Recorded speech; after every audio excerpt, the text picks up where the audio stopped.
हे YouTube family. तो कैसे हैं आप सब। Welcome to my new blog. और आज किचन क्लीनिंग का मैं ब्लॉग बना रही हूँ। और ये मैं रोटी बना रही थी, दोपहर का खाना है। तो मेरी सब्ज़ी बन चुकी थी और मैं थोड़ी सी खाना गाय के लिए निकाल देती हूँ। और सबसे फ़र्स्ट रोटी मैं गाय के लिए बनाती हूँ जो बन चुकी है। और ये बाकी की रोटियाँ मैं बना रही हूँ। और दाल चावल सब बन चुका है। और आज मेरे घर पे आम का पन्ना भी बना था। गर्मियों में ज़्यादातर मैं दिन में आम का पन्ना बनाती हूँ खाना के साथ। तो श्रेयांश मुझे बिल्कुल भी काम नहीं करने देता है, वो बहुत बदमाशी करता है और बस लगा रहता है काम। तो मैं रोटी मेरी बन रही है। होता है ना, बच्चे लोग रहते हैं घर में तो उन्हीं से चहल पहल रहती है। वो रहता है तो मैं बोलती हूँ अरे बिल्कुल भी टाइम नहीं मिलता मुझे अपने लिए, बहुत परेशान कर रहा है। लेकिन जब वो स्कूल चला जाता है तो मुझे बहुत ही बुरा लगता है। लेकिन 2-3 घंटे बहुत आसानी से कट भी जाते हैं, काम इतना रहता है। और अब श्रेयांश का स्कूल स्टार्ट होने वाला है और वो गर्मी की छुट्टी में अपने नानी के घर में घूम के आ चुका है। और अब वो स्कूल जाएगा 16 जून से। तो मेरी रोटी बन चुकी थी और अब मैं यहाँ पे क्लीनिंग कर रही हूँ किचन की। तो ये बाल्टी है पानी का, मैं खाना बनाती हूँ तो उसको ऊपर कर लेती हूँ, पानी वानी निकालने में आसानी रहता है। और मैं यहाँ पे बढ़िया से अच्छे से प्लेटफॉर्म को अच्छे से साफ़ कर लूँगी, अपने स्लैब को, सॉरी स्लैब को। और ये है गैस। तो मैं ना जिससे बर्तन साफ़ करते हैं उसी साबुन निरमा से मैं एक बार सारे कुछ मतलब चूल्हे को और से पत्थर को सबको, स्लैब को, सबको अच्छे से घिस देती हूँ, रगड़ देती हूँ, जो तेल का चिकनापन रहता है जो भी। और मैं डेली नहीं करती, मैं 2 दिन में एक बार करती हूँ।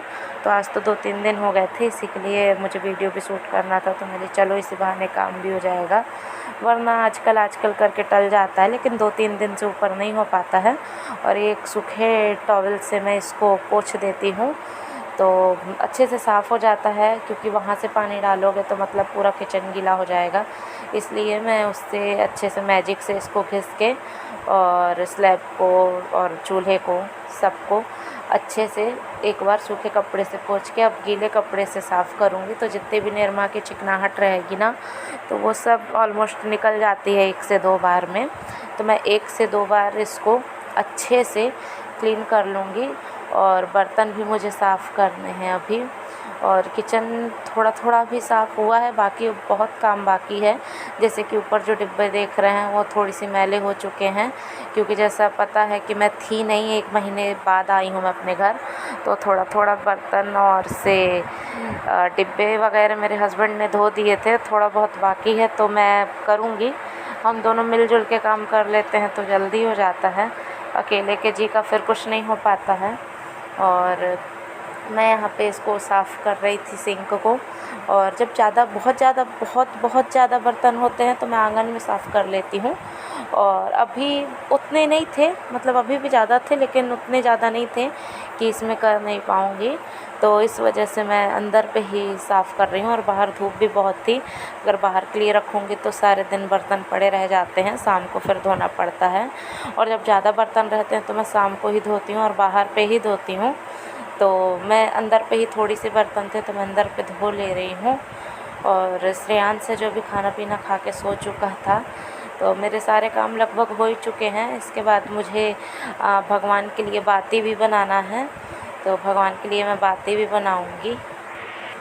और बाती के साथ साथ मुझे और भी छोटे मोटे बहुत काम हो जाते हैं। अभी मेरा मंदिर भी थोड़ा गंदा पड़ा है, उसे भी साफ़ सुथरा करना है, तो धीरे धीरे होगा। और मेरे बर्तन सारे मैं मांज चुकी थी। और यहाँ पे भी गंदा हो जाता है क्योंकि मैं ना चूल्हे को आगे करके ही सब्ज़ी बनाती हूँ, क्योंकि यहाँ पे खिड़की दी है ना तो उतना झाग नहीं लगता है, वरना पूरा दीवार ख़राब हो जाता है। और रोटी वहीं पे रख के सेकती हूँ क्योंकि बेलने के लिए उधर से मुझे उल्टा पड़ता है। तो मैं सारे बर्तन मांज चुकी हूँ और अब मैं इसे धो रही हूँ। अच्छे से इसको धो के रख लूँगी, फिर मुझे झाड़ू लगाना है।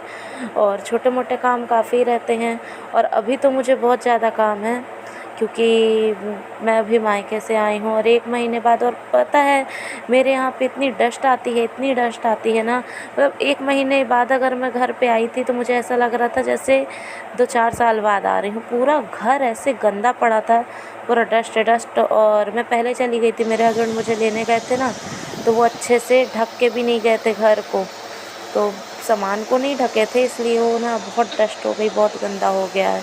अब लगे हैं, हम दोनों कर रहे हैं, धीरे धीरे करके होगी सफाई।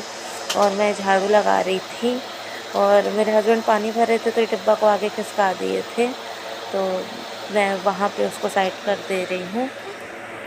और मेरा ये किचन बिल्कुल क्लीन हो गया है, बिल्कुल साफ़ सुथरा सा किचन, बहुत अच्छा लगता है देखने में। और ये गाय के लिए निकला है खाना, तो गाय शाम को आती है मेरे यहाँ तो मैं उसको दे दूँगी खाना। और मैं यहाँ पे बाती बना रही थी। एक बार बना के रखने से क्या होता है ना कि मतलब एक बार बना के रखने से ना उसको मैं मतलब एक बार डिब्बे में बना के रख लेती हूँ ऑलमोस्ट जितना हो पाता है मुझसे, और उसको घी में भिगो के मैं डिब्बे में डाल देती हूँ। तो क्या है ना, पूजा करना रहता है तो मतलब जल्दी जल्दी में बस भगवान जी को नहलाएं धुलाएं वस्त्र पहनाएं और बस बनी बनाई बाती रहती है तो उसको निकाल के जोत जला देते हैं। तो थोड़ी ये छोटे मोटे काम करके रखने से, पहले से प्रिपेयर रहने से ना काफ़ी काम हल्के हो जाते हैं। और मेरी आदत है, मैं काफ़ी कुछ काम मतलब पहले से जो हो सकता है वो मैं करके ही रखती हूँ। जैसे थोड़ा सा लहसुन छील के रखना हो गया, थोड़ा सा अदरक लहसुन का मैं पेस्ट बना के रखती हूँ। और जैसे ये है बाती, भगवान जी की बाती बना के रखती हूँ। मतलब जो जितना हो पाता है ना उतना मैं करती रहती हूँ और करना भी चाहिए।